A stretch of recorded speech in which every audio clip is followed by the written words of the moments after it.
Monsieur le président, madame la ministre, mes chers collègues, le taux de chômage dans la zone euro a poursuivi sa baisse en octobre 2017 pour atteindre 8,8 %.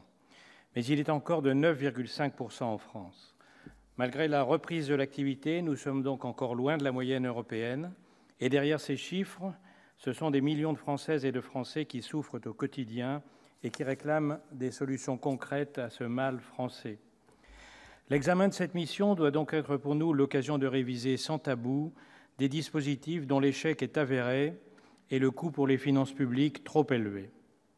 Dans ce contexte, un effort important sera consenti sur les crédits de la mission Travail et emploi en 2018.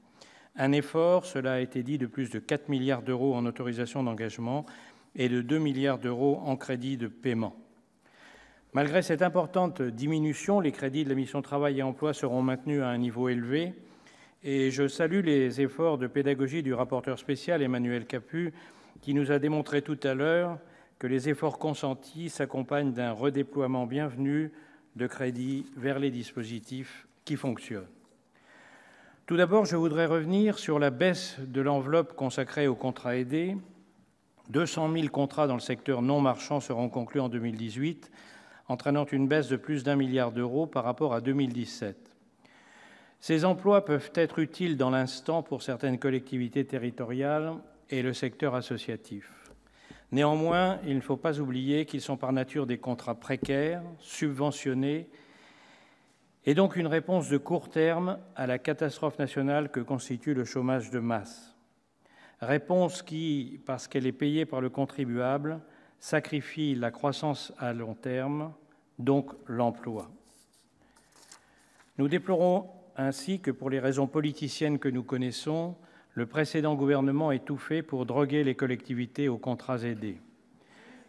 Dans ma mairie, j'ai toujours refusé de céder à cette ivresse encouragée par l'État, sachant pertinemment que le retour au réel n'en serait que plus douloureux pour les personnes concernées, les collectivités, les associations et le pays tout entier. Nous y sommes. Et malheureusement pour lui, Madame la ministre, le gouvernement actuel paye, parce qu'il commence à les réparer, les erreurs du gouvernement précédent. Quoi qu'il en soit, le temps est venu de trouver des solutions durables pour l'emploi de nos concitoyens. Je voudrais en outre ajouter que nous approuvons le choix du gouvernement de se tenir à l'enveloppe votée par le Parlement. Nous savons que l'enveloppe consacrée aux contrats aidés était jusqu'alors systématiquement dépassée. Il faut saluer une décision courageuse qui participe de la sincérité globale de ce projet de loi de finances. J'en viens à l'autre point important de cette mission, la diminution de la subvention pour charges de service public versée à Pôle emploi. Celle-ci devrait passer de 1 507 millions d'euros en 2017 à 1 457 millions d'euros en 2018. Néanmoins, comme l'a montré le rapporteur spécial, cette diminution devait être compensée par une hausse plus que proportionnelle de la contribution de l'UNEDIC. Cette baisse ne devrait pas avoir d'impact significatif sur l'activité de Pôle emploi. Je passerai sur la suppression de dispositifs dont l'échec était patent, tels que le contrat de génération ou l'aide à l'embauche à destination des PME. Ils illustrent une fâcheuse habitude de nos politiques de l'emploi de privilégier des dispositifs coûteux et qui échouent à trouver leur public. Il nous semble au contraire que l'accent mis sur la formation dans ce projet de loi de finances est une bonne orientation. Ce plan se décline en 2 volets principaux. Tout d'abord, le renforcement de la garantie jeunes, avec un soutien accru aux missions locales pour assurer l'accompagnement de 100 000 jeunes.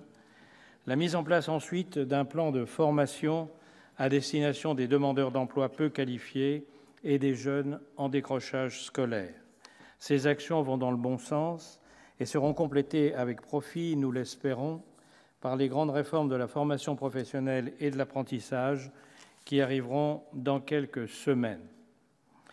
Notre groupe et cette Assemblée seront au rendez-vous d'un tournant nécessaire pour faire face aux mutations du monde du travail. Nous regarderons d'un œil favorable une politique qui favorise la montée en compétences de l'ensemble des travailleurs tout au long de leur carrière, l'adaptation rapide aux transformations technologiques et la revalorisation de l'apprentissage. En attendant les débats sur ces questions fondamentales, le groupe Les Indépendants, République et Territoires votera ces crédits en l'état. Ils annoncent un redéploiement pertinent des efforts financiers de l'État vers les dispositifs les plus efficaces et un changement de logique bienvenu vers la formation et l'insertion plutôt que vers la précarité subventionnée. Je vous remercie. Merci.